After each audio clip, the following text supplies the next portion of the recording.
USPerg.org estimated that by the year 2050, the ocean will contain more plastic by weight than fish. This is because 8 million metric tons of plastic are dumped into our oceans every year. This is the equivalent of one dump truck dumping its contents into our ocean every minute. The American population makes up 5% of the world's population. Indiana Recycling Coalition states that we use 30% of our natural resources, create 30% of the world's waste, and generate 22% of the world's CO2 emissions. After driving by a semi-truck transporting live chickens thousands of miles, I was appalled by the cruelty. While researching such cruel behavior, I came across Plastic Oceans, a documentary that talks about cruelty to animals and humans that exists due to our plastic waste consumption. Thanks to Bay Johnson, the author of Zero Waste Home, who proclaims 1 jar of waste a year for a family of 4, I discovered a way to live cruelty and waste free, and I'm here to share that with you today. Incorporating a zero waste lifestyle is the only way to prevent our planet and its inhabitants from being buried alive by our plastic waste. Today I will cover the impact of plastics on our environment, the 3 steps to creating a zero waste lifestyle, and the freedom and hope found in incorporating a zero waste lifestyle. Let's start by talking about the impact of one-use plastics on our environment.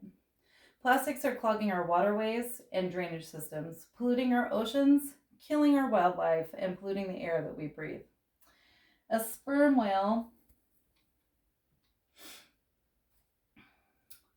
beached itself in Scotland in December of 2019 and was found to have over 220 pounds of plastic waste in its stomach, ranging from plastic bags to nets to other sea debris.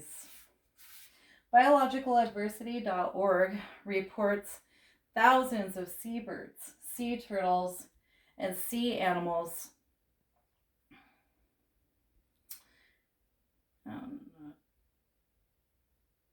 are killed each year by ingesting plastics or getting entangled in it. According to ScienceDaily.com, production, incineration, and the recycling of plastics in 2015 released 1.5 trillion metric tons of CO2 into the Earth's atmosphere. The production of single-use plastics has soared from 15 million tons in 1967 to 311 million tons in 2014, with only 10% of these plastics being recycled. Petroleum companies are planning on increasing their plastic production by 40% over the next 20 years. Recycling has become a burden on America's waste management and its citizens. States encourage us to recycle more. They fine us for littering or disposing of our waste improperly, punishing the consumer for plastic waste problem when production comes from corporate greed.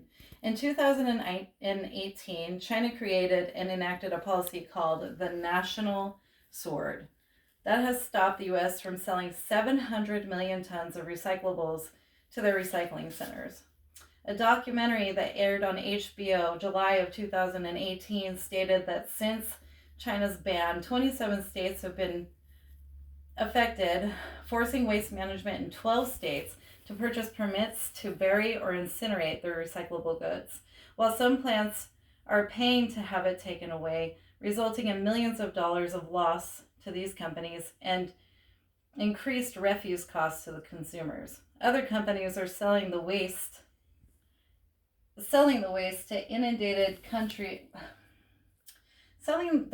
countries that are already inundated by garbage, like India, whose waste management systems are almost non-existent. A zero-waste lifestyle is not about recycling more. It's about preventing waste from coming into our homes in the first place. I know eliminating one-use plastics from your life today seems like an impossible feat. Plastics are everywhere, and they're so convenient. Manufacturers of one-use plastics promise time savings so that we'll be more productive. In reality, it hinders efficiency. They have to be bought, sorted, stored, resorted, delabeled, and recycled, taken down to the recycling bin. And once they're away, we have no control of what happens to them. Think of all the time, money, and energy you just burned, dumped, or dumped into our oceans. Faye Johnson states that her family was able to break this unproductive cycle by incorporating 3 simple steps. These steps are easy, time efficient, cost effective, and most of all, planet saving. The trick to this is giving yourself time to adapt to these ideas. Start with one thing at a time. Within 1 month, I replaced water bottles with a reusable water bottle. And with this reusable water bottle, I have saved myself over $100 a month, and I have saved myself time carrying water bottles from the store to my house, finding a place to store these water bottles, throwing the lids away, throwing the labels away, and taking them to the recycle bin. And I stay hydrated because I have water with me at all times. The first step is to eliminate single-use plastics from your life. There's a reusable item for every single item out there. Faye's family was able to eliminate Q-tips, menstrual products, bandages, plastic wrap, Ziplocs, freezer bags, and disposable pins by replacing these items with compostable or reusable items. The second step is to buy without packaging. Secondhand stores come with things without packaging, buying in bulk using your own containers and cloth bags. I know you're thinking that there are no stores near me to buy in bulk. ZeroWasteHome.com has a grocery co-op finder to help you locate them nationwide. The third step is to stop accepting freebies.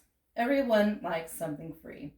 But what do you need a goodie bag from your bank for? You already do business with them. The punch cards at your favorite coffee shop are coated in plastic and non-biodegradable. Remember, when you accept these things, you're creating a demand for the product. We must stop the production of single-use plastics, and the only way to do that is by not using them. Now that we have listed the steps we can take to incorporate a zero-waste lifestyle, I want you to close your eyes and imagine the feeling of leaving a store, restaurant, or your favorite coffee shop without producing any waste. All that worry, anxiety that you have had producing anyways. All that worry and anxiety that you have harmed another living being, gone. Your grandchildren growing to see all the magnificent animals in their natural habitats not being choked, starved, or eliminated by our negligence. Imagine your favorite U.S. coastal cities without a blanket of smog, covered in trash and filth, but beautiful blue skies, clear air, and clean water.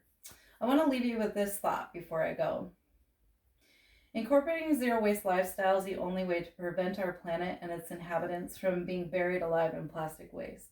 We can conclude that one-use plastics are destroying our Earth and its inhabitants, and there are choices that we can make as individuals that can lessen our negative impact, ultimately saving our planet, by saying no to the one-use plastics and incorporating a zero-waste lifestyle.